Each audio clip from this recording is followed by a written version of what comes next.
não é o clube que mais paga, é verdade isso.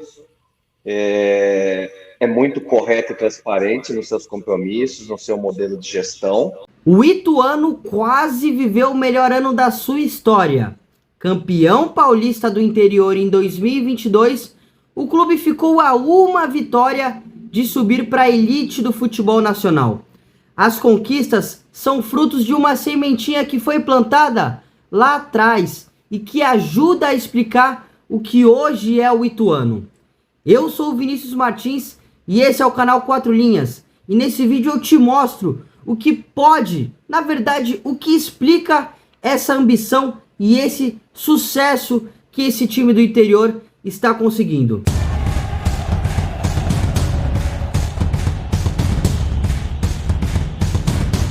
Após alguns anos de muitas dívidas que inclusive quase levaram à falência do clube, logo após a metade dos anos 2000, entre 2007 e 2010, o Ituano foi rebaixado da Série B para a Série C do Brasileiro, com uma campanha muito ruim, não tinha mais categorias de base, então o clube vivia um momento terrível na sua história. Quando apareceu um, entre aspas, salvador da pátria, um cara que começou e terminou a carreira pelo clube, apareceu para conseguir salvar o Ituano dessa situação. Ele foi o grande cara para articular essa gestão do clube e levar ao patamar que o Ituano está hoje. Eu tô falando do Juninho Paulista. Então vem comigo entender como ele conseguiu transformar essa gestão do Ituano, que não era uma referência, muito pelo contrário, tinha graves problemas de administração. O Juninho Paulista assumiu o clube por volta de 2010, 2011, logo que ele se aposentou, inclusive salvando o time do rebaixamento do Paulistão em 2010. Ele assumiu como gestor do clube e aí começou a implementar a sua forma de gestão de administração. A primeira coisa, ele passou a fazer o investimento na base. Eu tinha citado que o Ituano não tinha mais categorias de base e ele retornou com essa formação de jogadores. O time voltou à disputa da Copinha em 2014, após um bom tempo sem a disputa desse torneio. E também foi na gestão do Juninho Paulista em que o Ituano criou o CT Tatizão, que é um anexo do estádio Novelli Júnior, que inclusive foi reformado para a Copa do Mundo. Isso é outro ponto positivo da gestão do Juninho. Mas ele criou o CT Tatizão, que é um anexo do Novelli Júnior, para que as categorias de base tivessem uma estrutura maior para treinamentos. E com o Juninho, o clube sempre procurou manter uma saúde financeira. Ele iniciou esse processo de saneamento das dívidas, de pagamento de dívidas e de investimento nas categorias de base. Juninho sempre acreditou nisso e voltou a apostar nas categorias de base do Ituano. Inclusive, foi de lá que o Luiz Felipe, zagueiro, se transferiu para o Lazio da Itália. E do mais recente, talvez a grande revelação da história do Ituano, o Gabriel Martinelli, se transferiu para o Arsenal por uma bolada de dinheiro que ajudou, a voltar a trazer esse investimento que foi feito lá atrás pelo Juninho Paulista. O Luiz Felipe foi vendido lá em 2015, 2016 e o Martinelli agora mais recente, 2019, 2020. E outro padrão que o Juninho implementou no Ituano foi um perfil de contratações. O Ituano passou a apostar menos em medalhões. Claro, tinha algumas contratações pontuais de medalhões, mas era mais para dar uma experiência para a equipe. Mas o perfil realmente de contratações do Ituano com o Juninho Paulista foi de jogadores mais jovens, que tivessem um potencial de evolução bastante alto. Se não eram jogadores que tinham acabado de sair das categorias de base, eram outros jogadores que tinham uma certa experiência, mas que ainda tinham um tempo considerável para agregar no futebol. Futebol é o que a gente costuma chamar de ter um preço de revenda. Mais um ponto positivo é a longevidade dos técnicos. O Ituano passou a estudar mais a contratação e o perfil dos técnicos e passou a apostar naquilo que tinha acreditado para contratar. Inclusive o Vinícius Bergantin ficou cerca de 4 anos no clube, foi por um certo tempo o técnico mais longevo do país no Ituano. Ele ficou muito tempo treinando com aval da diretoria, com essa confiança e esse tempo de trabalho para ele poder implementar a sua filosofia de jogo. E por muito tempo o Ituano teve essa filosofia, esse pensamento de dar realmente tempo para os treinadores, uma longevidade muito boa. O Ituano trocou muito pouco de técnicos, se eu não me engano teve 8 ou 10 técnicos durante esse período de gestão do Juninho. Se a gente for levar em consideração que o Juninho ficou cerca de 10 anos no clube, nessa gestão, um pouco menos que 10 anos,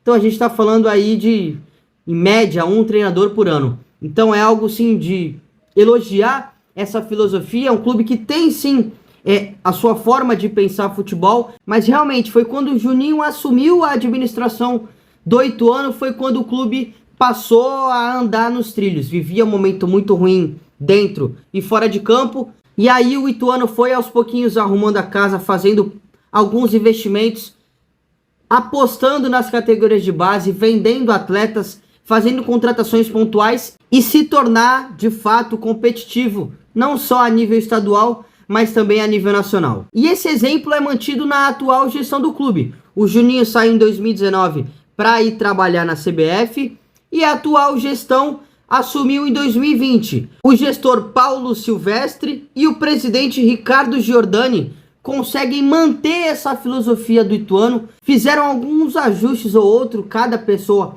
tem a sua forma de pensar o futebol, seja dentro ou fora de campo, mas o grosso, a filosofia realmente do Ituano é a mesma, de apostar nas categorias de base, de não fazer loucuras em contratações, de manter a sua folha salarial, de apostar na longevidade dos treinadores, de dar oportunidades para jogadores jovens, de fazer algumas contratações pontuais em jogadores mais experientes, em medalhões, de sanar todas as dívidas, realmente de não fazer loucuras com a questão financeira. Então foi uma sementinha que o Juninho Paulista implementou lá no início dos anos 2010 e que essa gestão está conseguindo colher esses frutos e dando seguimento, claro, com a ambição de crescer ainda mais o patamar do Ituano, que acredito que sem dúvida seja a elite do futebol nacional. E desde os anos 2010 para cá, o Ituano conseguiu a conquista do Paulista de 2014, talvez a maior conquista da história do clube.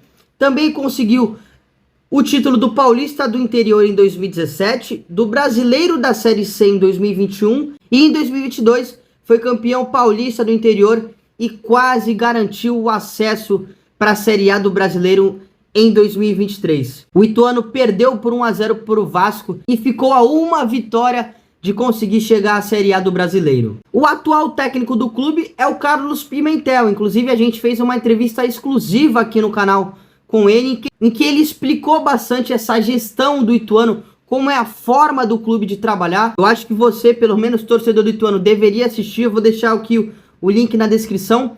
E é um treinador que assumiu na metade da Série B do ano passado. O técnico era o Mazola Júnior. O time estava tendo muita dificuldade de conseguir resultados. Inclusive estava na zona de rebaixamento da Série B. E aí o Carlos Pimentel, que estava na comissão técnica do Mazola, assumiu. E aí o clube passou a conseguir os resultados.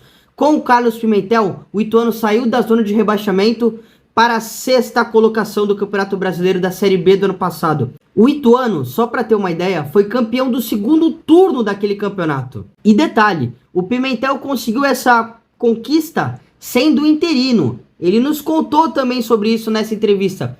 Ele só foi de fato virar o treinador realmente do clube logo após o campeonato. E ele explicou a razão disso, qual que era a proposta da direção do Ituano. No elenco atual tem peças muito importantes, como o zagueiro Bernardo, o goleiro Jefferson Paulino, o meio-campista José Aldo, o atacante Gabriel Barros, que inclusive o Gabriel Barros teve proposta do Botafogo. O Botafogo demonstrou interesse na contratação do jogador e ele acabou ficando no Ituano para a temporada de 2023. Então tem peças muito importantes. E detalhe, da partida contra o Vasco, a última rodada do Brasileiro da Série B, os 11 iniciais que começaram a partida contra o Vasco, 6 permanecem no time titular do Ituano para 2023. Então é uma base que ficou do ano passado para esse ano. Claro, alguns jogadores saíram, outros chegaram, mas o grosso, realmente a base do time permaneceu com jogadores sendo titulares. Então é um clube que consegue manter esse entrosamento que conseguiu no Brasileiro da Série B do ano passado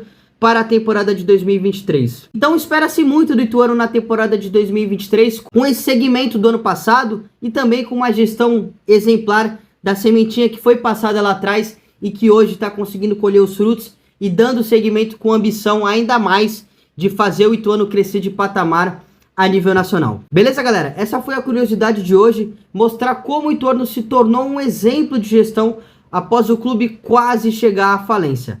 Valeu, galera! Se você gostou do conteúdo, não se esqueça de se inscrever no canal, ativar as notificações e curtir esse vídeo, que aqui a gente fala tudo sobre o Paulistão de 2023. Um grande abraço e até amanhã.